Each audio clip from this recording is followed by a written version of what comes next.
പണ്ഡിതന്മാരെ, സ്നേഹിതന്മാരെ, പരിശുദ്ധമായ റമദാൻ മാസത്തിൽ സാധാരണഗതിയിൽ നമ്മളെല്ലായ്പ്പോഴും ചർച്ച ചെയ്യാറുള്ളതാണ് സക്കാത്തുമായി ബന്ധപ്പെട്ട കാര്യം. സക്കാത്ത് റമദാനിൻ്റെ ഏതെങ്കിലും പ്രത്യേകമായൊരു ഇബാദത്തല്ല. പക്ഷെ ആളുകൾ പലപ്പോഴും റമദാനിൽ പ്രതിഫലം കൂടുതൽ കിട്ടുന്നത് കൊണ്ടായിരിക്കാം സക്കാത്തുകൾ റമദാനിൽ തന്നെ കൊടുക്കാൻ വേണ്ടി ശ്രമിക്കുന്നത്. അതറിയുന്നതുകൊണ്ടാണ് മുസ്ലിമീങ്ങളെ വേഷം കെട്ടി പലരും ഇറങ്ങുന്നത്. ആകെ ഇവർ പൈസ പുറത്തിറക്കുന്ന മാസം റമദാനാണ് എന്നാണ് വരുന്നവരുടെ ധാരണ. അതുകൊണ്ട് സക്കാത്ത് റമദാനും തമ്മിൽ പ്രത്യേകമായ ബന്ധങ്ങളില്ല. ഒരാൾക്ക് സക്കാത്ത് കൊടുക്കൽ നിർബന്ധമാകുന്നത് അദ്ദേഹത്തിൻ്റെ കയ്യിൽ സക്കാത്തിൻ്റെ കണക്ക് പ്രകാരം ഉണ്ടാകേണ്ട സമ്പത്ത്, അതിനാണ് നിസാബ് എന്ന് പറയുന്നത്. ആ നിസാബിന് ഇന്നത്തെ കണക്ക് പ്രകാരം 595 ഗ്രാം വെള്ളിയുടെ പൈസയാണ് സക്കാത്തിൻ്റെ സമ്പത്തായിട്ട് കണക്ക് കൂട്ടുന്നത്. അത് ഏകദേശം 40,000 രൂപയിൽ അടുത്തു വരും.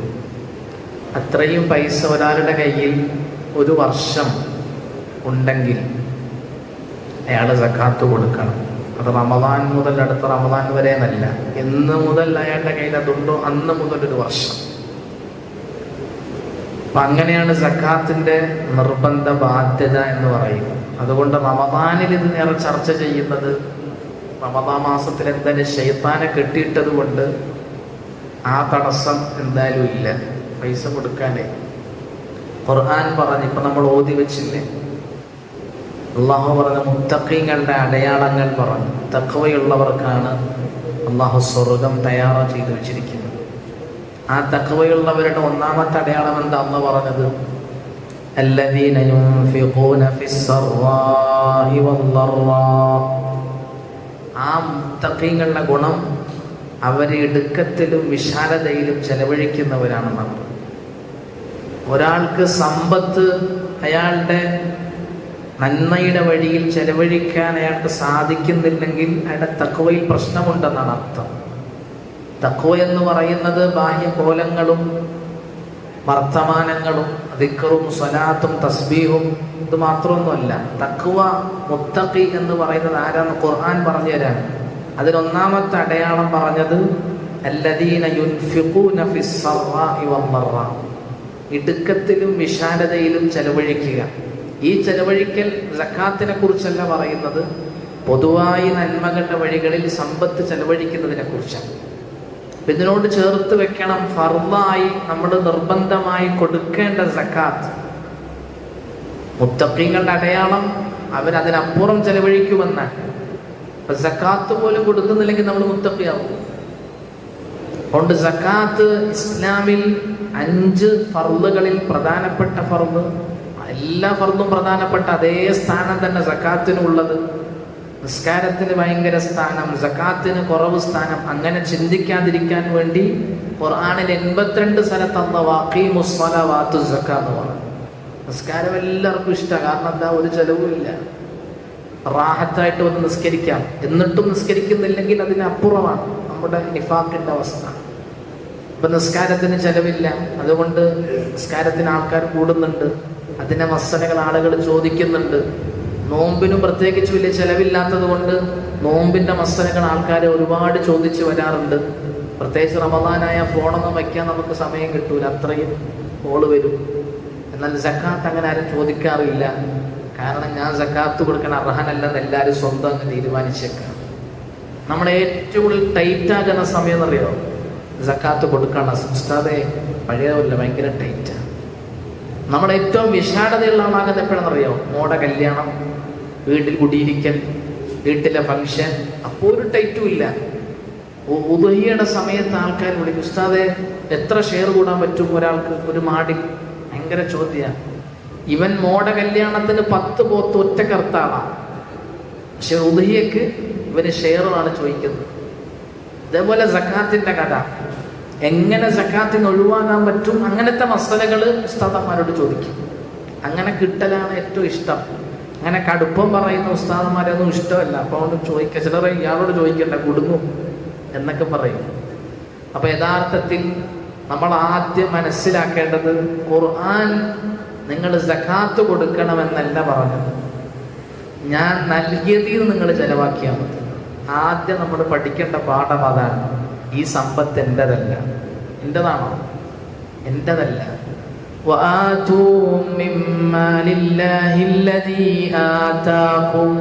അള്ള നിങ്ങൾക്ക് നൽകിയ സമ്പാദ്യത്തിൽ നിന്ന് നിങ്ങൾ ചെലവഴിച്ചാൽ മതി. അള്ള നിങ്ങൾക്ക് നൽകിയതിൽ ചെലവഴിച്ചാൽ മതി. അള്ള നൽകാത്ത എന്തെങ്കിലും ഉണ്ടെങ്കിൽ നിങ്ങൾ ഇഷ്ടപ്രകാരം ചെയ്തു എന്നാ അള്ള ഇതിൻ്റെ ഉള്ളിലൂടെ പറയുന്നത്. അള്ള നൽകാത്തതായിട്ടൊന്നുമില്ല, എല്ലാം അള്ള തന്നതാണ്. അല്ലാഹു സുബ്ഹാനഹു വ തആല പറഞ്ഞത്, ഈ സമ്പത്ത് ഇതിൻ്റെ 2.5% പാവപ്പെട്ടവന്റെ അവകാശമാണ്, നിന്റെ ഔദാര്യമൊന്നുമല്ല. പാവപ്പെട്ടവന്റെ അവകാശമാണ്, നിന്റെ ഔദാര്യമൊന്നുമല്ല. നീ 2.5% 27 ആകുമ്പോൾ ഒരു ചാരുകസേര എടുത്ത് കോലായിൽ എങ്ങനെ ഇരിക്കും ആജിയാൻ? അപ്പൊ ഇങ്ങനെ ആൾക്കാർ വരും. അങ്ങനെ 2 രൂപ, അപ്പൊ 2 കൊടുത്ത പിച്ചക്കാർ ഇങ്ങോട്ട് അറിയും. കാരണം എന്താ? അവരെ ഐഫോണൊക്കെ ഉണ്ടത്. അപ്പൊ അതുകൊണ്ട് ഇതൊന്നുമല്ല സക്കാത്തിന്റെ ശൈലി. സക്കാത്ത് കൊടുക്കേണ്ടത് ഇങ്ങനൊന്നുമല്ല. സക്കാത്തിനെ കുറിച്ച് മുൻകാലഘട്ടത്ത് സഹാബാക്കളുടെ കാലത്ത് എന്താ അവസ്ഥ എന്ന് പറഞ്ഞാൽ, സക്കാത്ത് കൊടുക്കാൻ വേണ്ടി അന്വേഷിച്ച് നടക്കണമായിരുന്നു. അന്വേഷിച്ച് നടക്കണം സക്കാത്ത് കൊടുക്കാൻ വേണ്ടി. കാരണം എല്ലാവരും സ്വന്തം അഭിമാനത്തെ സംരക്ഷിച്ചുകൊണ്ട് ജീവിക്കുന്ന കാലഘട്ടം. ആ കാലഘട്ടത്തെ കുറിച്ച് ഖുർആൻ പറയുന്നുണ്ട്, ലിൽ ഫുഖറാഇല്ലദീന ഉഹ്സിറൂ ഫീ സബീലില്ലാഹി ലാ യസ്തതീഊന ദർബൻ ഫിൽ അർദ് യഹ്സബുഹുമുൽ ജാഹിലു അഗ്നിയാഅ മിനത് തഅഫ്ഫുഫ്. പാതിവൃത്യത്തിന്റെ പേരിൽ, അഭിമാനത്തെ സംരക്ഷിച്ച് ജീവിക്കുന്നതിന്റെ പേരിൽ ആ ഫക്കീറന്മാരെ കുറിച്ച് അറിവില്ലാത്തവർ അവരെ കുറിച്ച് ധരിക്കും അവര് ധനികരാണ് എന്ന്. അവര് ബാഹ്യ കോലങ്ങൾ കണ്ടാൽ അവര് ധനികരാണ് ധരിക്കും, യഥാർത്ഥത്തിൽ അവര് ഫക്കീറന്മാരാണ്. എന്തുകൊണ്ടാ? ആ കാലഘട്ടം അങ്ങനെയാ. അവർ അഭിമാനത്തെ സംരക്ഷിച്ചുകൊണ്ടാണ് ജീവിക്കുക. അതുകൊണ്ട് സക്കാത്ത് കൊടുക്കൽ പ്രയാസമായിരുന്നു. ആർക്ക് കൊടുക്കണം? ആരും കിട്ടുന്നില്ല.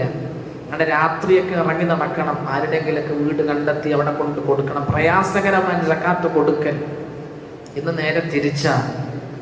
സക്കാത്ത് വാങ്ങാൻ ആൾക്കാർ സർവമാന വീട്ടിൽ കയറി നിരങ്ങുന്നുണ്ട്, കൊടുക്കാൻ ആളില്ല. അപ്പൊ കൊടുക്കേണ്ടവർ കൊടുക്കാത്തത് കൊണ്ടാണ് ഇങ്ങനത്തെ ദുരനുഭവങ്ങൾ നമുക്കുണ്ടാകുന്നത്.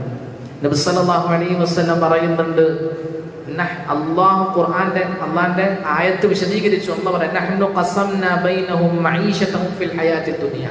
ദുനിയാവിന്റെ ജീവിതത്തിൽ ഉപജീവന മാർഗത്തെ അള്ളാഹു തരംതിരിച്ചു. കുറച്ചാളുകളുടെ സമ്പത്ത് കൊടുത്തു, കുറച്ചാളുകളിൽ സമ്പത്ത് കൊടുത്തില്ല. ഇത് അള്ളാന്റെ തഖ്ദീറാണ്. എന്നിട്ട് നബിതങ്ങൾ പറയാൻ, ഏതെങ്കിലും ഭൂമിയിൽ ഒരാൾ വിശപ്പ് കൊണ്ട് മരിക്കുന്നെങ്കിൽ, ഒരാൾ വസ്ത്രമില്ലാതെ ജീവിക്കുന്നുവെങ്കിൽ, ഒരാൾ വീടില്ലാതെ അവന്റെ ആവശ്യം നിർവഹിക്കാൻ കഴിയാതെ ജീവിക്കുന്നുവെങ്കിൽ മനസ്സിലാക്കിക്കോ, സക്കാത്ത് കൊടുക്കൽ നിർബന്ധമായ ആള് സക്കാത്ത് തടഞ്ഞു വെച്ചിരിക്കുകയാണ്. അള്ളാഹു കൃത്യമായ അളവിൽ ലോകത്ത് സമ്പത്ത് വിതരണം ചെയ്തിട്ടുണ്ട്. ആ സമ്പന്നർ സക്കാത്ത് തടയുന്നത് കൊണ്ടാണ് ലോകത്ത് പട്ടിണി മരണം, ലോകത്ത് ദാരിദ്ര്യം, ലോകത്ത് വീടില്ലാത്ത അവസ്ഥ. നമ്മൾ സക്കാത്ത് കൃത്യമായി 2.5% കൊടുത്താൽ, ഇത് അള്ളാഹു വെറുതെ പറയുന്നതല്ലല്ലോ, ഇതനുസരിച്ച് ജീവിച്ച കാലഘട്ടത്തിൽ ലോക മുസ്ലിമീങ്ങൾ സക്കാത്തിന് അർഹതപ്പെട്ടവരില്ലാത്ത മദീനയുണ്ടായി. ഉമറുള്ളാന്റെ കാലഘട്ടത്തിൽ മദീനയിൽ സക്കാത്ത് വാങ്ങാൻ ആളില്ല എന്ന് ചരിത്രത്തിന്റെ സൗന്ദര്യം പറഞ്ഞു പോയാൽ പോരാ, ഇത് ലോകത്തെ അനുഭവമാണ്. ബൈത്തുൽ മാലിൽ സമ്പത്ത് കുമിഞ്ഞുകൂടി ആർക്ക് വിതരണം ചെയ്യണം എന്ന് പോലും അറിയാത്ത സമ്പന്നത അള്ളാഹു സഹാബാക്കൾക്ക് നൽകി. എപ്പോഴാണ്? ഇത് കൊടുക്കാൻ തയ്യാറായപ്പോഴാണ്.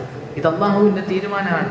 ഇത് കെട്ടിപ്പൂട്ടി വെച്ചാൽ ഇത് നശിച്ചു പോകും. ഇതാണ് അള്ളാന്റെ തർത്തീബ്. ഇതെത്ര ചെലവഴിക്കുന്നോ അത്ര വർദ്ധിക്കും. ഇതെത്ര ചെലവഴിക്കുമോ അത്ര വർദ്ധിക്കുന്ന സാധനമാണ് സമ്പത്ത് എന്ന് പറയുന്നത്. നബി സല്ലല്ലാഹു അലൈഹി വസല്ലം സദഖയുടെ പേരിൽ സമ്പത്ത് കുറയുമെന്ന് വിശ്വസിക്കുന്നവൻ യഥാർത്ഥത്തിൽ അവൻ ഈമാനില്ല. നബിതങ്ങളുടെ വാക്ക, ഒരിക്കലും സമ്പത്ത് കുറയില്ല. സദഖ കൊണ്ട്, സക്കാത്ത് കൊണ്ട് സമ്പത്ത് വർദ്ധിക്കുകയുള്ളൂ. അതുകൊണ്ട് സക്കാത്ത് നിർബന്ധമായി നമ്മൾ കൊടുക്കണം. നബി സല്ലല്ലാഹു അലൈഹി വസല്ലം പറഞ്ഞ അവസാന കാലഘട്ടം വരും, അന്ന് സക്കാത്ത് കടമായി ശേഷിപ്പിക്കുന്ന ആളുകളുണ്ടാകും. സക്കാത്ത് കടമായി ശേഷിപ്പിക്കുന്നതിന്റെ അർത്ഥം എന്താ? അപ്പൊ നമ്മളൊക്കെ നിസ്കാരം കഥാ വീട്ടുന്ന ആൾക്കാരെ കണ്ടിട്ടുണ്ട് അല്ലേ? നിസ്കാരം കഥാ വീട്ടുന്ന എത്രയോ ആളുകൾ. പക്ഷെ സക്കാത്ത് കഥാ വീട്ടുന്ന ആരും കണ്ടിട്ടുണ്ടോ? സക്കാത്തിനും കഥാവുണ്ട്. അതാണ് നബി സക്കാത്ത് കടമായി ശേഷിപ്പിക്കുന്ന കാലഘട്ടം. ഒരാൾക്ക് സക്കാത്ത് നിർബന്ധമായി 10 വർഷമായി ഇതുവരെ സക്കാത്ത് കൊടുത്തിട്ടില്ല, 10 വർഷത്തെ കണക്ക് കൂട്ടിയാൽ ഖളാ വീട്ടണം. ഇല്ലെങ്കിൽ കടമായി ശേഷിപ്പിച്ചതിന്റെ പേരിൽ അവന് ശിക്ഷക്ക്, അള്ളാഹുവിന്റെ മുന്നിൽ ശിക്ഷയ്ക്ക് അവൻ വിധേയമാക്കപ്പെടും.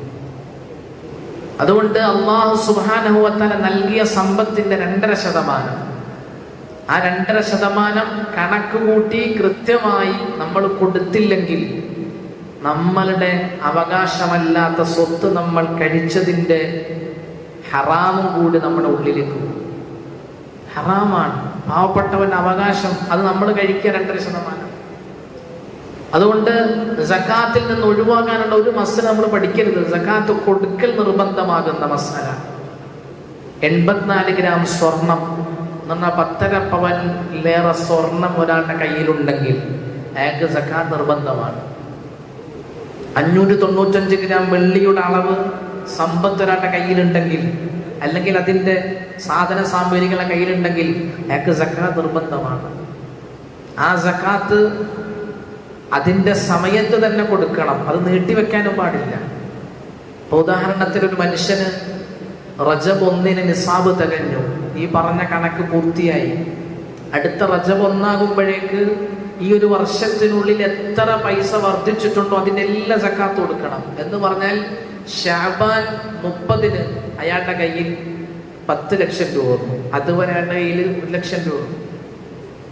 ശഅബാൻ 30 അയാൾ 10 ലക്ഷം കിട്ടിയതെങ്കിൽ അയാൾ 10 ലക്ഷത്തിന്റെ സക്കാത്ത് കൊടുക്കണം. അയാൾ 1 ലക്ഷത്തിന്റെ സക്കാത്തല്ല കൊടുക്കേണ്ടത്. ഒരു വർഷം അല്ലെങ്കിൽ 1 ലക്ഷം ഉണ്ടായിരുന്നുള്ളൂ, പക്ഷേ സക്കാത്ത് കൊടുക്കേണ്ട തലേ ദിവസം അയാളുടെ കയ്യിൽ 10 ലക്ഷം വന്നു, 10 ലക്ഷത്തിന്റെ സക്കാത്ത് കൊടുക്കണം.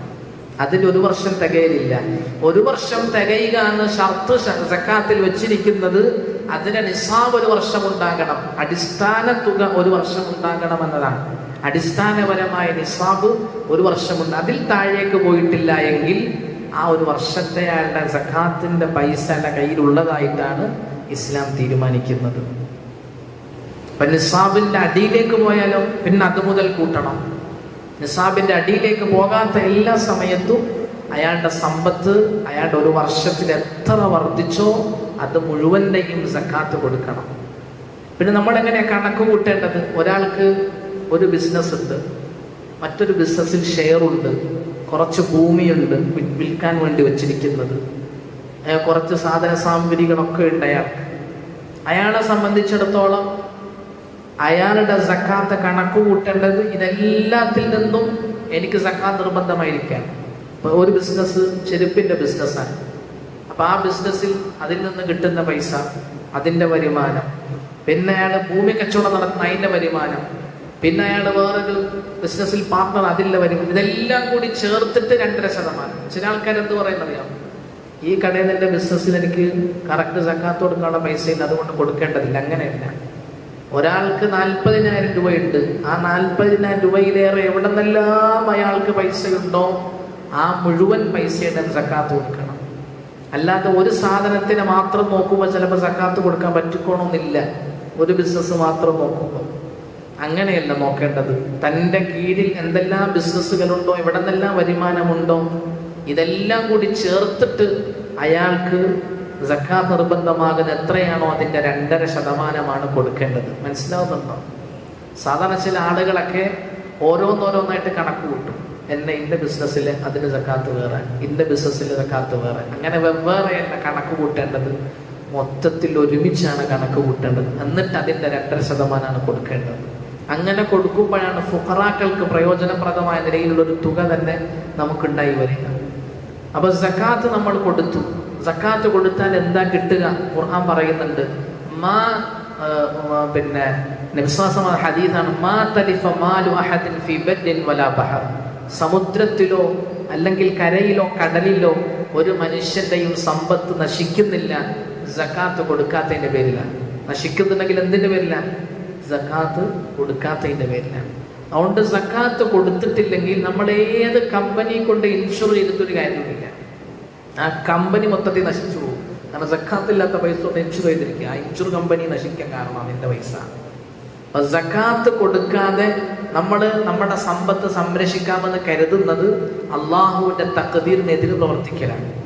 അതുകൊണ്ട് ഒരു കാരണവശാലും സക്കാത്തിന്റെ പൈസ അതിന്റെ സമയമായാൽ പിന്നെ നമ്മുടെ കയ്യിൽ ഇരിക്കരുത്. ഖുദ് മിൻ അംവാലിഹിം സദഖതൻ തുതഹിറുഹും വതുസക്കീഹിം ബിഹാ.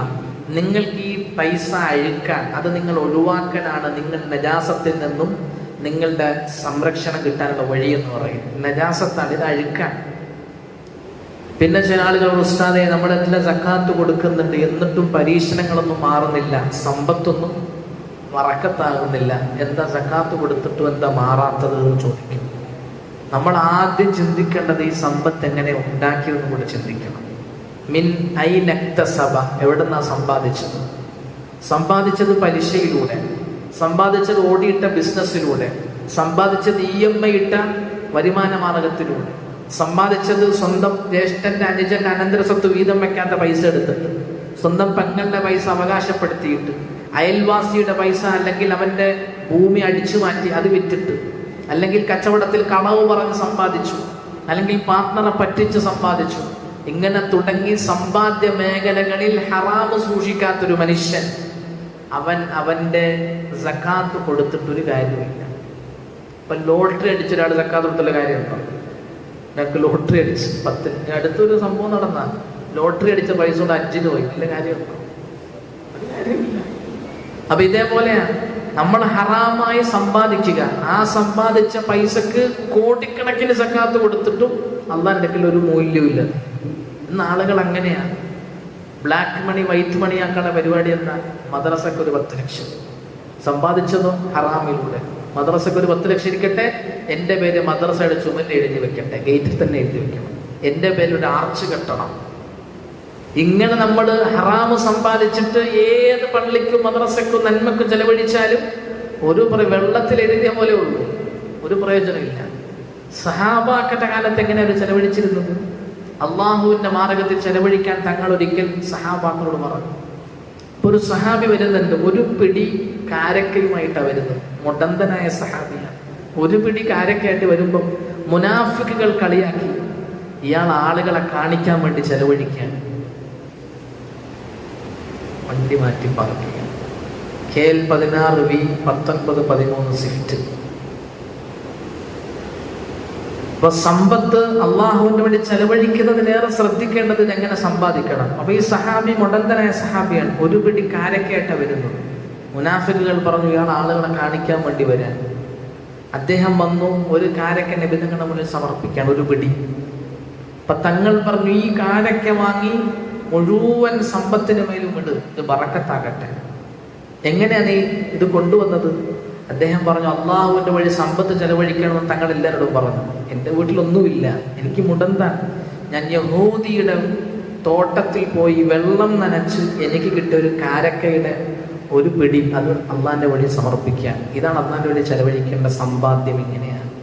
ഇങ്ങനെയാ സമ്പാദ്യം ഉണ്ടാക്കേണ്ടത്. അധ്വാനിച്ച സമ്പത്ത്, ഹലാലായ വരുമാന മാർഗം, സ്വന്തം ചോര നീരാക്കി ഉണ്ടാക്കിയ സമ്പത്ത്, അതിൽ നിന്ന് ചെലവഴിക്കുക. അപ്പോഴതിന് വാല്യൂ ഉണ്ടാക്കുക. ആ സക്കാത്ത് കൊടുക്കുമ്പോഴാണ് അള്ളാഹു നമ്മളെ പരിശുദ്ധരാക്കുക. അല്ലാതെ ഹറാമ് സമ്പാദിച്ച് ഒരിക്കലും ഹറാമായ സമ്പാദ്യം അള്ളാഹുവിന്റെ അടുക്കൽ ഒരു നിലയിലും മഹത്വമുള്ളതല്ല. മാത്രമല്ല അതിന് നാളെ പരലോകത്തെ ഹിസാബ് പോലുള്ള നേരെ നരകത്തിലേക്കാണ്. പിന്നെ ഹിസാബ് എന്തിനാ ഉള്ളതെന്നറിയോ? ഹിസാബ് ഉള്ളത് ഹലാല വരുമാന മാർഗം സമ്പാദിച്ച ആളുകൾക്ക് ഹിസാബ് തന്നെ ഉള്ളത്. ഹറാമിന് ഹിസാബിന് നേരെ നരകത്തിലേക്ക് തള്ളപ്പെടും. അതുകൊണ്ട് നമ്മുടെ സമ്പാദ്യത്തെ നമ്മൾ ആദ്യം ചിന്തിക്കണം. എൻ്റെ സമ്പാദ്യത്തിൽ എവിടെയെങ്കിലും ഹറാമുണ്ടോ, പലിശയുണ്ടോ, ഓടിയുണ്ടോ, ഞാൻ EMI ഇട്ട് ബിസിനസ് ചെയ്യുന്നുണ്ടോ? ഇതെല്ലാം ഒഴിവാക്കിയിട്ട് വേണം സക്കാത്തിന് നമ്മൾ ചിന്തിക്കാൻ. എന്ന് പറഞ്ഞാൽ ഈ വർഷം ഇനി സക്കാത്ത് കൊടുക്കണ്ട, മാഷാ അല്ലാഹ് എന്തായാലും ഹറാമാ എൻ്റെ സമ്പാദ്യം, ഞാനിത് ഒഴിവാക്കും. അങ്ങനെ ചിന്തിക്കാൻ വേണ്ടിയല്ല ഇത് പറയുന്നത്. നമ്മൾ ചിന്തിച്ച് നന്നാക്കണം. ഇന്ന് മുതലെങ്കിലും നമ്മൾ തീരുമാനിക്കണം, നമ്മുടെ പൈസകൾ ഹലാലാകണം. ഇല്ലെങ്കിൽ എന്താ സംഭവിക്കുന്നറിയാമോ? നമ്മൾ അതുകൊണ്ട് ഭക്ഷണം കഴിക്കും, നമ്മുടെ ഉള്ളിലേക്ക് പോകും, അത് രക്തമാകും, മാംസമാകും. ഈ ശരീരം നരകത്തിന് അർഹതപ്പെട്ടതാണ് റസൂലുള്ളാഹി സ്വല്ലല്ലാഹു അലൈഹി വസല്ലം. നമ്മളിത് ഭാര്യയ്ക്ക് കൊടുക്കും, മക്കൾക്ക് കൊടുക്കും. മക്കള് അനുസരണ കെട്ടവർ, മക്കള് തമ്മാടികൾ, കാരണക്കാരായ നമ്മളവർക്ക് നല്ല സമ്പാദ്യം കൊടുത്തില്ല, ഹലാലായ സമ്പാദ്യം കൊടുത്തില്ല. അതുകൊണ്ട് ഹലാലായ സമ്പാദ്യം ഭക്ഷിക്കുക എന്ന് പറയുന്നത് ഇബാദത്ത് കബൂലാവാൻ, ദുആ കബൂലാവാൻ. നബി തങ്ങൾ പറഞ്ഞു, സഅദേ നിനക്ക് ദുആയ്ക്ക് ഉത്തരം വേണോ? ഹലാല് ഭക്ഷിക്കുക. നബി സ്വല്ലല്ലാഹു അവസാന കാലഘട്ടത്തിൽ ഹലാല് ഹറാമിനെ പരിഗണിക്കാതെ ജനങ്ങൾ ബിസിനസ് ചെയ്യുന്ന കാലഘട്ടം വരും. അമിനൽ ഹലാലി അമിനൽ ഹറാം, ഇത് ഹലാലാണോ ഹറാമാണോ അയാൾക്ക് ചിന്തിക്കാൻ പോലും അവസരം ഇല്ലാത്ത നിലയിൽ ബിസിനസ് ചെയ്യും. അപ്പം അതുകൊണ്ട് നമ്മുടെ വരുമാന മാർഗം ഹലാലായാൽ നമുക്ക് ചെലവഴിക്കുന്നത് കൊണ്ട് പ്രയോജനം കിട്ടും, ഇല്ലെങ്കിൽ പ്രയോജനം ഇല്ല. അതുകൊണ്ട് നമ്മൾ സകാത്ത് കൊടുക്കുമ്പോൾ ചിന്തിക്കേണ്ടതാണ്, എൻ്റെ സമ്പാദ്യം ഹലാലാക്കണം. തീരുമാനിക്കൂല ഇൻഷാ അല്ലാഹ്. ഇത് നമ്മൾ ആർക്കാ സകാത്ത് കൊടുക്കേണ്ടത്? വലിയൊരു കൺഫ്യൂഷനുള്ള കാര്യമാണ്. സകാത്ത് ആർക്ക് കൊടുക്കണം, സകാത്ത് അർഹതപ്പെട്ട കാര്യമില്ല എന്നൊക്കെ നമ്മൾ പറയും. ഖുർആൻ പറഞ്ഞു, ഇന്നമസ് സദഖാത്ത്, സകാത്ത് കൊടുക്കേണ്ടത് ലിൽ ഫുഖറാ, ഫഖീറന്മാർ. ഫഖീർ എന്ന് പറഞ്ഞാൽ ആരാണ്? ഫഖീർ എന്ന് പറഞ്ഞാൽ ഉടുതുണിക്ക് മറുതുണി ഇല്ലാത്തവൻ, ഒരു വകയില്ല, അവനാണ് ഫഖീർ. രണ്ടാമത്തെ വൽ മസാക്കീൻ, മിസ്കീൻമാർ. മിസ്കീൻ ആരാണ്? അവന് അന്നെന്നുള്ളതിന് വകയുണ്ട്, പക്ഷെ ബാക്കിയൊന്നും മിച്ചമൊന്നുമില്ല, അന്നന്ന് ഇങ്ങനെ തട്ടിമുട്ടി ജീവിച്ചു പോവാൻ, അവനാണ് രണ്ടാമത്തെ ആള്. ഇന്നമസ് സദഖാതു ലിൽ ഫുഖറാഇ വൽ മസാകീന വൽ ആമിലീന അലൈഹ. ആ സകാത്തിന് വേണ്ടി പണിയെടുക്കുന്നവർ. ഇസ്ലാമിക രാജ്യത്ത് സകാത്ത് പിരിക്കാൻ വേണ്ടി ആളുകളെ നബി സല്ലല്ലാഹു അലൈഹി വസല്ലം നിശ്ചയിക്കാറുണ്ട്. ഇസ്ലാമികമായ രാജ്യവും അങ്ങനത്തെ സ്ഥിതിയിലുമാണ് ഇങ്ങനത്തെ ആളുകൾ ഉണ്ടാവുക. വൽ ആമിലീന അലൈഹ, സകാത്തിന്റെ മേൽ പണിയെടുക്കുന്നവർ, അവർക്കും സകാത്തിന്റെ പൈസ കൊടുക്കണം. വൽ ഗാലിമീൻ, കടക്കാർ, കടം കൊണ്ട് ബുദ്ധിമുട്ടുന്നവർ. കടമെന്ന് പറയുന്നത് ആർഭാടത്തിന്റെ പേരിൽ, ഇന്ന് കടക്കാരാവുന്നതിന് പ്രധാനപ്പെട്ട കാരണം ആവശ്യങ്ങളുടെ പേരിലല്ല, ആർഭാടത്തിന്റെ പേരിലാണ്. അല്ലേ, ഒരു വീട് മതി, പക്ഷെ ആ വീട് എങ്ങനെ വേണം? ഭാര്യ പറയും പെര പോരാ, പെര പോരാ, പെര പോരാ. അല്ലേ, പറയുന്നത് കേട്ടിട്ടില്ലേ? പെര പോരാ, പെര പോരാ സർഫാക്കിന്റെ അർത്ഥം എന്താ? അടുത്ത പെര വലുതായി, നമ്മുടെ പെര ചെറുതായി. ചില വീട്ടിലൊക്കെ പോയ ബെഡ്റൂമിലൊക്കെ അടുക്കള ഉണ്ടാവും. അവിടെ അടുപ്പുള്ള അടുക്കള, അടുപ്പില്ലാത്ത അടുക്കള, അടുപ്പും പിന്നെ ആലുവ അടുപ്പുള്ള അടുക്കള, അങ്ങനെ വെളിയിലേക്ക് ഇങ്ങനെ കൂടി വരും. പെണ്ണുങ്ങളുടെ രാജ്ഞിമാരല്ല, അവർ അടുക്കളയിലെ രാജാക്കന്മാർ, രാജ്ഞിയാണ്. അതുകൊണ്ട് അവർക്ക് അടുക്കള ശരിയാക്കണം, അതിനു വേണ്ടി പൈസ മുടക്കുക. ഇങ്ങനെ 10 കുടുംബത്തിന് താമസിക്കാനുള്ള പാത്ര സെറ്റ് ഉണ്ടാവും നമ്മുടെ വീട്ടിലൊക്കെ, ഷോക്കേസിൽ. ചില ഉമ്മമാർ വസിയത്തെ, ഞാൻ മരിച്ചിട്ടല്ലാതെ ഷോക്കേസ് അത് എടുക്കരുത് എന്നൊക്കെ വസിയത്തെ, അങ്ങനെ വെച്ചിരിക്കണം ആ സാധനം. അപ്പം ഇങ്ങനെ ആർഭാടത്തിന്റെ പേരിലാണ് ഇന്ന് പലർക്കും കടക്കാരാവുന്നത്. നബി സല്ലല്ലാഹു അലൈഹി വസല്ലം ഒരാൾ കടം നിർബന്ധിതനായി വീട്ടണമെന്ന ആഗ്രഹത്തോടെയാണ് വാങ്ങുന്നതെങ്കിൽ അത് വീട്ടാനുള്ള വഴി അല്ലാഹു തുറന്നു കൊടുക്കും. ഒരു മനുഷ്യൻ കടം വാങ്ങുന്നത് അത് വീട്ടണം വലിയ താല്പര്യമൊന്നുമില്ല, വെറുതെ വാങ്ങുകയാണെങ്കിൽ ആ മനുഷ്യന്റെ കടം വീട്ടാനുള്ള മുഴുവൻ വഴികളെല്ലാം അടച്ചു കളയുന്നത്. അതുകൊണ്ട് കടം നമ്മൾ നിർബന്ധിതനായി വാങ്ങാൻ പാടുള്ളൂ. വാങ്ങിയാൽ തന്നെ വീട്ടണം എന്ന നിർബന്ധ ബുദ്ധി നമ്മുടെ ഉള്ളിലുണ്ടാകണം. അല്ലാഹു നമ്മളെ കാക്കട്ടെ. കടക്കാരനായി മരിച്ചുപോയാൽ ഷഹീദിന് പോലും മാപ്പില്ലാത്ത കുറ്റമാണ് കടം. ഷഹീദിന് പോലും. ഷഹീദ് ആരാ? അത് അള്ളാഹിന്റെ വഴിയിൽ ഷഹീദാക്കപ്പെട്ടാൽ മുഴുവൻ പാപങ്ങളും മാപ്പ്. ഓരോ തുള്ളി രക്തം വീഴുമ്പോഴും ദറജ ഉയർത്തപ്പെടും. ഇങ്ങനത്തെ മഹത്വമുള്ള ഒരു ഷഹീദിന്റെ ജീവിതത്തിൽ കടം കൊടുക്കാനുണ്ടെങ്കിൽ ആ ഷഹീദിന് പടച്ചവനിൽ മാപ്പില്ലെന്ന് റസൂലുള്ളാഹി. തങ്ങളുടെ അടുക്കൽ ബൈത്തുൽ മാല് വരുന്നതിന് മുമ്പ്, അതായത് പൊതുവായ സമ്പത്തുകൾ വരുന്നതിന് മുമ്പ് നബി സല്ലല്ലാഹു അലൈഹി വസല്ലം ഏത് മയ്യിത്ത് തങ്ങളുടെ മുന്നിൽ കൊണ്ടുവന്ന ജനങ്ങൾ ചോദിക്കും, ഈ മയ്യിത്തിന് മേൽ കടമുണ്ടെന്ന് ചോദിക്കും. കടമുണ്ടെന്നാണ് മറുപടിയെങ്കിൽ സ്വല്ലു അലാ സാഹിബിക്കും, നിങ്ങൾ നിസ്കരിച്ചു, ഞാൻ നിസ്കരിക്കൂല എന്ന് പറയും. ഒരിക്കൽ ഇതേപോലെ ഒരു മയ്യിത്ത് വന്നപ്പം തങ്ങൾ ചോദിച്ചു, ഇതിന് കടമുണ്ടോ? കടമുണ്ട്. തങ്ങൾ വിട്ടുകളഞ്ഞു. അപ്പോൾ ഒരു സഹാബി പറഞ്ഞു, തങ്ങൾ ആ മയ്യിത്തിന് മേലെ കടം ഞാൻ ഏറ്റെടുത്തിരിക്കുക എന്ന് പറഞ്ഞു. എത്ര ദിർഹമുണ്ട്? 2 ദിർഹം ആ കടമുള്ളത്. അങ്ങനെ പിറ്റേന്ന് നബി തങ്ങൾ കടം ഏറ്റെടുത്ത സഹാബിയെ കണ്ടു. തങ്ങൾ ചോദിച്ചു, ആ കടം വീട്ടിയോ നിങ്ങൾ? ഞാൻ മറന്നു, തങ്ങളെ കുറച്ച് തിരക്കിലായി. തങ്ങൾ പറഞ്ഞു, പെട്ടെന്ന് ആ കടം പോയി വീട്ട്. അങ്ങനെ കടം വീട്ടിയിട്ട് നബി തങ്ങളുടെ മുന്നിൽ തങ്ങളെ ഞാൻ ആ കടം വീട്ടി. തങ്ങൾ പറഞ്ഞു അൽ ആന ബറത്ത ഖബ്റഹു, ഇപ്പോഴാണ് നീ ആ മനുഷ്യന്റെ ഖബറിനെ തണുപ്പിച്ചതെന്ന് റസൂലുള്ളാഹി. അതുകൊണ്ട് നമ്മൾ ചിന്തിക്കണം, നമ്മുടെ ബാപ്പ മരണപ്പെട്ടുപോയി, നമ്മുടെ ഉമ്മ മരണപ്പെട്ട്, നമ്മുടെ സഹോദരൻ, ജ്യേഷ്ഠൻ, അനുജനൊക്കെ മരണപ്പെട്ട്, നമുക്ക് ആഫിയത്തുള്ള ദീർഘായുസ് നൽകട്ടെ. അവര് മരണപ്പെട്ടു പോയാൽ നമുക്ക് അവരോട് സ്നേഹമുണ്ടെങ്കിൽ ആദ്യം നമ്മൾ ചെയ്യണം, അവരെ കടം നമ്മൾ വീട്ടണം. മിൻ ബഅദി വസിയ്യത്തിൻ യൂസി ബിഹാ ഔ ദൈൻ. ഖുർആൻ പറഞ്ഞത് അനന്തര സ്വത്ത് വീതം വെക്കുന്നതിന് മുമ്പ് ആദ്യം ആ ബാപ്പയ്ക്ക് കടമുണ്ടോ എന്ന് നോക്കണമെന്നാണ്. ആ കടമുണ്ടെങ്കിൽ അത് വീട്ടണം. ചില ആൾക്കാർ എന്തെന്നറിയാം, ആ ബാപ്പാന്റെ ഇന്ന പ്രോപ്പർട്ടി എനിക്കുള്ളത്, അടുത്ത മോൻ പറയും ഇന്ന പ്രോപ്പർട്ടി എനിക്കുള്ളത്, ആ മുഴുവൻ കമ്പനിയും അനുജനിരിക്കട്ടെ, കാരണം കമ്പനി മുഴുവൻ കടത്തില്ല, അനിയന് കൊടുക്കുക കമ്പനി, അവർക്ക് ഭയങ്കര സ്നേഹം കൊണ്ട് കൊടുക്കുക. കടം എന്ന് പറയുന്നത് എത്രത്തോളം ഹജ്ജ് ചെയ്യണമെന്ന് വസിയത്ത് ചെയ്തിട്ട് വാപ്പ മരിച്ചു, ആ ഹജ്ജ് എന്ത് ചെയ്യണം, നമ്മൾ ബദൽ ഹജ്ജ് ചെയ്യണം. ഇതിനൊക്കെ നമ്മൾ വാപ്പയുടെ വസിയത്തുണ്ടെങ്കിൽ ആ വസിയത്തൊക്കെ പാലിക്കൽ നിർബന്ധമാണ്. അത് കഴിഞ്ഞിട്ട് അനന്തര സ്വത്ത് വീതം വെക്കാൻ തന്നെ അനുവാദമുള്ളൂ. ആ പാവം പിതാവ് എത്രയോ ജീവിതത്തിൽ ത്യാഗം സഹിച്ചിട്ട് ഈ സമ്പത്ത് നമ്മുടെ കയ്യിലുണ്ടാക്കി തന്നത്, അദ്ദേഹത്തിന്റെ മരണത്തോടുകൂടി നമ്മൾ അദ്ദേഹത്തിന് കടമെല്ലാം നിർത്തിക്കളഞ്ഞു. നബി സ്വല്ലല്ലാഹു അലൈഹി വസല്ലം തങ്ങൾ പറഞ്ഞു, ഒരു ബാപ്പയ്ക്കും ഉമ്മയോടും നമുക്ക് മരണശേഷമുള്ള കടമകളിൽ പെട്ടതാണ് അവരുടെ വസിയ്യത്തുകൾ പാലിക്കൽ. അവർക്ക് കടമുണ്ട്, മറ്റു കാര്യങ്ങളുണ്ട്, അതൊക്കെ പൂർത്തിയാക്കി കൊടുക്കുക, അല്ലെങ്കിൽ അതിൻ്റെ പേരിൽ ശിക്ഷകൾ അവർ അനുഭവിക്കേണ്ടി വരും. അതുകൊണ്ട് കടക്കാർക്കാണ് സക്കാത്ത് പിന്നെ കൊടുക്കേണ്ടത്.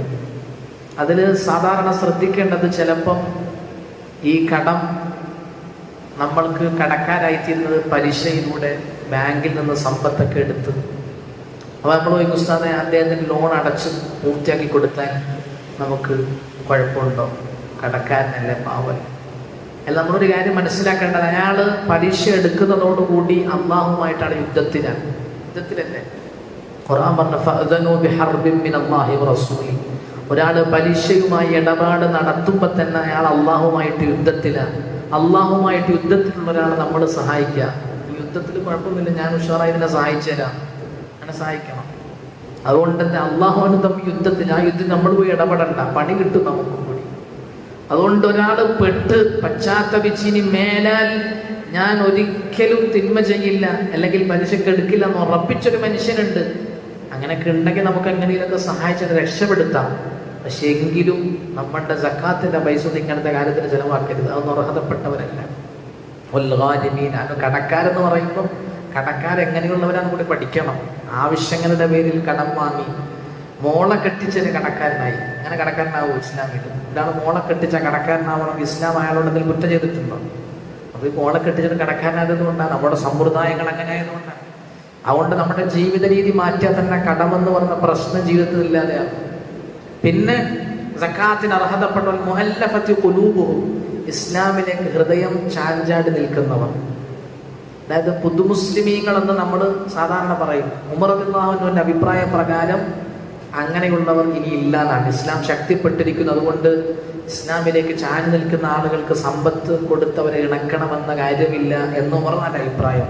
എന്നാലും ഉലമാക്കൾ ഈ കാലഘട്ടത്തിൽ പറയുന്നത്, ഇസ്ലാമിലേക്ക് വന്ന ആളുകളുണ്ട്, മുസ്ലിമീങ്ങൾ, പുതുമുസ്ലിമീങ്ങൾ, അവര് നേരത്തെ പറഞ്ഞ കാറ്റഗറിയിൽ മുഹാജിരി, അതായത് ഫുഖറാക്കൾ, മിസ്കീന്മാർ ആണെങ്കിൽ അവർക്ക് കൊടുക്കാം.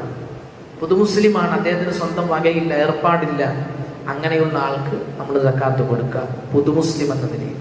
പിന്നെ ഖുർആൻ പറഞ്ഞ ആളായതാണ് വബിനിസ് സബീൽ, വഴിയുടെ മകൻ എന്ന് പറഞ്ഞാൽ അദ്ദേഹത്തിന് നാട്ടിൽ സമ്പത്തുണ്ട്, പക്ഷെ യാത്രയിൽ ഒറ്റപ്പെട്ടു പോയി, സാമ്പത്തിക ശേഷിയില്ല, യാത്ര ചെയ്യാൻ മുന്നോട്ട് പോകാൻ കഴിയുന്നില്ല. അങ്ങനത്തെ ആളുകളെ സഹായിക്കാം. വഫീ സബീലില്ല, അള്ളാഹുവിന്റെ മാർഗത്തിൽ പോരാടുന്ന യോദ്ധാക്കൾക്ക് വേണ്ടിയും നിങ്ങളുടെ സക്കാത്തിന്റെ പൈസ നിങ്ങൾക്ക് ചെലവഴിക്കാം.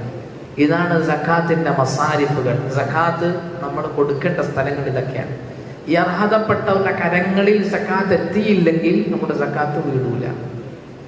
നമ്മൾ സക്കാത്ത് കൊടുത്തു, പക്ഷെ അർഹതപ്പെട്ടവരുടെ കരങ്ങളിൽ എത്തിച്ചിട്ടില്ലെങ്കിൽ, ചില ആളുകൾ എന്ന് പറഞ്ഞാൽ എൻ്റെ വാപ്പ അവർക്ക് കൊടുക്കുക എന്നതുകൊണ്ട് ഞാനും കൊടുക്കും.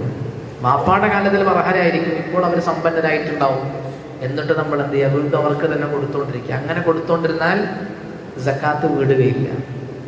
അതുകൊണ്ട് സക്കാത്ത് അർഹതപ്പെട്ടവരാണെന്നുള്ള ബോധ്യത്തോടു കൂടി തന്നെ സക്കാത്ത് നമ്മൾ സക്കാത്തിന്റെ പൈസ നിയ്യത്തോടു കൂടി, സക്കാത്തിന്റെ പൈസ എന്ന നിയ്യത്തോടു കൂടി സക്കാത്തിന്റെ പൈസ നമ്മൾ കൊടുത്താലാണ് സക്കാത്ത് വീടുക. എന്നിട്ട് അള്ളാഹ് പറയുന്നുണ്ട്, ഇത് നിങ്ങളുടെ സക്കാത്തൊന്നും കൊടുക്കാതെ സാധാരണ പറയും ഉപയോഗിക്കുന്ന സുവർണത്തിന് സക്കാത്തില്ല. ആരോ ഒരു മസല പറഞ്ഞു പോയതാണ്. ആ മസലയുടെ വള്ളി തുമ്പ് പിടിച്ചിട്ട് നമ്മൾ ഇപ്പോഴും ഉപയോഗിക്കുന്ന സ്വർണത്തിന് സക്കാത്തില്ല എന്ന് സങ്കല്പിച്ച് 100 പവനൊക്കെ ലോക്കറിൽ വെച്ചിട്ടുണ്ടാവും. അത് ഉപയോഗിക്കുന്ന സ്വർണത്തിൽ എങ്ങനെ കൂട്ടുന്നത്? വല്ലപ്പോഴും ഇടുക, പിന്നെ തിരിച്ചു വെക്കുക, അതോടെ ഉപയോഗിക്കുന്ന സ്വർണ്ണമായോ അത്? അങ്ങനെയൊക്കെ ആൾക്കാർ പല തന്ത്രങ്ങളും മെനഞ്ഞിട്ട് സക്കാത്ത് കൊടുക്കുന്നില്ല. മറ്റൊരു കാര്യം ശ്രദ്ധിക്കേണ്ടത്, ഇപ്പം എനിക്ക് സക്കാത്ത് കൊടുക്കണം, എൻ്റെ ഭാര്യയുടെ ഉടമസ്ഥതയിലാണ് വേറെ പൈസകളും സാമ്പത്തിക ശേഷിയുള്ളതെങ്കിൽ ആ ഭാര്യ സക്കാത്ത് വേറെ കൊടുക്കണം. അപ്പം നമ്മൾ സക്കാത്ത് കൊടുക്കുന്നതോടുകൂടി ഭാര്യ സക്കാത്തിൽ നിന്ന് കൊടുക്കാൻ അർഹതപ്പെട്ടവളാണെങ്കിൽ അവളുടെ സക്കാത്തിൽ നിന്ന് ഒഴിവാകൂല. മറിച്ച് എന്ത് ചെയ്യണം? അവൾക്ക് ഉടമസ്ഥതയിൽപ്പെട്ട അവൾ കൊടുക്കണം. അങ്ങനെ സക്കാത്തുകളെ നമ്മൾ കൊടുക്കാൻ കൃത്യമായി കണക്ക് കൂട്ടി കൊടുത്തില്ലെങ്കിൽ എന്താ സംഭവിക്കുക? ഖുർആൻ പറഞ്ഞ ഒന്നാമത്തെ കാര്യം, മരണസമയത്ത് അവന് തൗബ ചെയ്യാൻ കഴിയാതെ തിരിച്ച് ദുനിയാവിലേക്ക് മടങ്ങണമെന്ന് പറയും. അതാണ് അവൻ്റെ ശിക്ഷ. യാ അയ്യുഹല്ലദീന ആമനൂ ലാ തുൽഹികും അംവാലുകും വലാ ഔലാദുകും അൻ ദിക്രില്ലാഹ് വമൻ യഫ്അൽ ദാലിക ഫഉലൈക ഹുമുൽ ഖാസിറൂൻ. എന്നിട്ട് അല്ലാഹു ഹത്താ ഇദാ ജാഅഹുൽ അഹദഹുൽ മൗത്ത്, അവന് മരണം വന്ന അവൻ പറയും റബ്ബിർജിഊൻ, അല്ലാഹ് എന്നെ മടക്ക്, ഞാൻ ഞാൻ സദഖ ചെയ്യാം, സക്കാത്ത് കൊടുക്കാം എന്ന് പറയും. ആര്? മരണസമയത്ത് തിരിച്ചു വരാൻ ആഗ്രഹിക്കും. അതാണ് സക്കാത്ത് കൊടുക്കാത്തവന്റെ ഒന്നാമത്തെ ശിക്ഷ. പിന്നെ സക്കാത്ത് കൊടുക്കാത്തവരുണ്ടാകുന്ന ശിക്ഷ ഖുർആൻ പറയും, വലാ യഹ്സബന്നല്ലദീന യബ്ഖലൂന ബിമാ ആതാഹുല്ലാഹു മിൻ ഫദ്ലി. ഞാൻ കൊടുത്ത ഔദാര്യത്തിൽ നിന്ന് ചെലവഴിക്കാതെ പിടിച്ച് പിശുക്കി വെക്കുന്നവൻ ധരിക്കേണ്ട അതവന് ഖൈറാണെന്ന്. അവൻ പിശുക്കി വെച്ചത് അവന് നാളെ ശിക്ഷയായിട്ട് വരും. സയുതവ്വഖൂന മാ ബഖിലൂ ബിഹി. അവൻ സമ്പാദിച്ച, അവൻ ലോക്കറിൽ വെച്ച സ്വർണം, അവൻ സക്കാത്ത് കൊടുക്കാതെ വെച്ച സമ്പത്ത് നാളെ അവൻ്റെ കഴുത്തിൽ പാമ്പായിട്ട് അണിയിക്കപ്പെടും. എന്നിട്ട് ആ പാമ്പ് അവൻ്റെ കടവായി പിടിച്ച് പറയും, അനമാലുക്, ഞാൻ നിന്റെ സമ്പത്താണ്, ഞാൻ നിന്റെ നിധിയാണ്. എന്നിട്ട് ഖുർആൻ മറ്റൊരു ഭാഗത്ത് പറഞ്ഞു, യൗമ യുഹ്മ അലൈഹ, ആ സക്കാത്തിന്റെ അവൻ കൊടുക്കാതെ വെച്ചിരുന്ന പൈസകളെ നരകത്തിലിട്ട് പഴുപ്പിച്ചിട്ട് ആ നല്ല ചൂടുള്ള ആ തീക്കനൽ പോലത്തെ ആ സാധനം അവൻ്റെ നെറ്റിയിലും അവൻ്റെ മുതുകിലും അവൻ്റെ പിൻഭാഗത്ത് അഥവാ അവൻ്റെ പുറം ഭാഗത്ത് അള്ളാഹു വെച്ച് പഴിപ്പിക്കും. യൗമ യുഹ്മ അലൈഹ ഫീ നാരി ജഹന്നം ഫതുഖ്വാ ബിഹാ ജിബാഹു വ ളുഹൂറുഹു. അവൻ്റെ പിൻഭാഗത്ത്, അവൻ്റെ നെറ്റിയിൽ, അവൻ്റെ അരഭാഗത്ത് വെച്ചിട്ട് അള്ളാഹു പഴിപ്പിക്കും. ഉലമാക്കൾ വിശദീകരിച്ചത്, നെറ്റിത്തടം അവൻ ചുളിഞ്ഞു. ഫക്കീറിനെ കണ്ടപ്പോൾ നെറ്റിത്തടം ചുളിഞ്ഞു, അതിനാ നെറ്റിത്തടം പറഞ്ഞത്. അവൻ്റെ അരഭാഗത്ത് വെക്കുന്നത്, അവൻ ഫക്കീറിനോട് ആദ്യം തിരിഞ്ഞു നിന്നപ്പോൾ ആ ഫക്കീർ കണ്ടത് അവൻ്റെ അരഭാഗമാണ്, അവൻ്റെ മുതുകാണ്. ഈ 3 സ്ഥലത്തും പ്രത്യേകമായി അല്ല ശിക്ഷിക്കും എന്നാ പറഞ്ഞത്. അല്ല ബാക്കി ഭാഗം ശിക്ഷിക്കില്ലെന്നല്ല, പ്രത്യേകമായി ശിക്ഷിക്കും. കാരണം അവന്റെ മുന്നിൽ മിസ്കീനായി, ഫക്കീറായി, അന്നത്തിന് വകയില്ലാതെ വീട്ടിൽ പട്ടിണി കിടന്ന് ഭാര്യയും മക്കളും ബുദ്ധിമുട്ടുന്ന ഒരു മനുഷ്യൻ അവന്റെ മുന്നിൽ വന്ന്